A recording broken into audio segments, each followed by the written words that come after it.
আসসালামু আলাইকুম। আশা করছি আপনারা সবাই ভালো আছেন। আমিও সবার দোয়া ভালো আছি। আজকে আমি আপনাদেরকে জালি কুমড়া রান্না করে দেখাবো। এই যে দেখতে পেতেছেন জালি কুমড়াটা আমি পাতলা পাতলা করে কেটে নিয়েছি। কত সুন্দর দেখা যাইতেছে।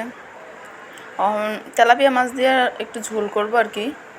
এনে আদা আর একটু রসুন বেটে নিছি, মাছটার মধ্যে দিয়ে দিলাম। সবাইকেই দেখি এমনি খায়, আমরা কোনো সময় খাই না, যদিও লবণ মরিচ দিয়েই ভাজি।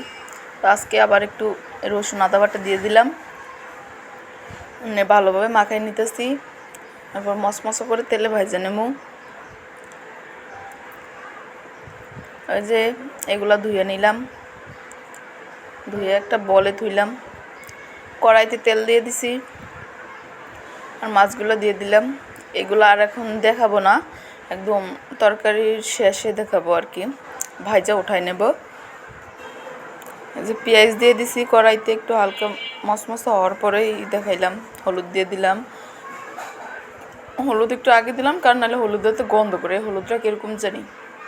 লবণ দিয়ে দিছি, লবণ দিয়ে এগুলোর একটু ভালোভাবে নাড়াচাড়া করতেছিলাম। তারপর আদা রসুন বাটা দিয়ে দিলাম, দিয়ে একটু পানি দিয়ে দিলাম। ওই যে শিলপাটা ধোয়া পানিটা দিয়ে এরপরে এর মধ্যে মরিচ দিয়ে দিলাম, মরিচের গুঁড়া। তো ভাবলাম আর একটু দেই, হয় নাই, যদি ঝাল কম হয়।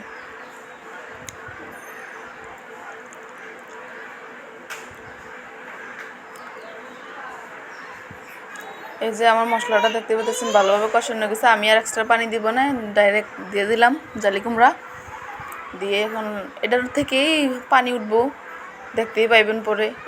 এটার পানি দিয়ে এই সিদ্ধ হয়ে যাব, আর এক্সট্রা পানি দেওয়া লাগে না, শুধু ঝোলের জন্য একটু পানি দিলেই হবে।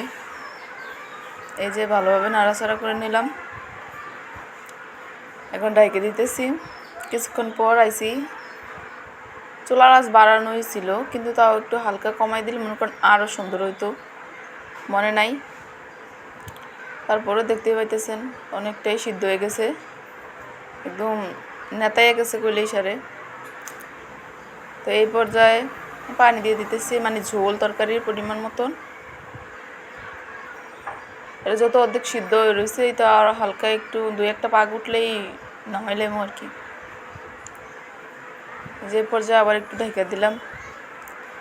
এখন মাছ দিয়ে দিব, দেখতে পাইতেছেন সিদ্ধ হয়ে গেছে একদম।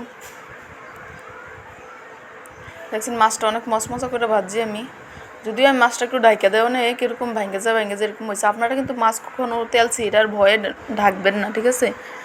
তাই আমি হালকা একটু ঢাকছিলাম, তাইতে দেন কি হয়েছে, কিন্তু পরে আমি আস্তে আস্তে মশমশা করে ভেজে নিচ্ছি, ভাঙ্গে নাই যদিও।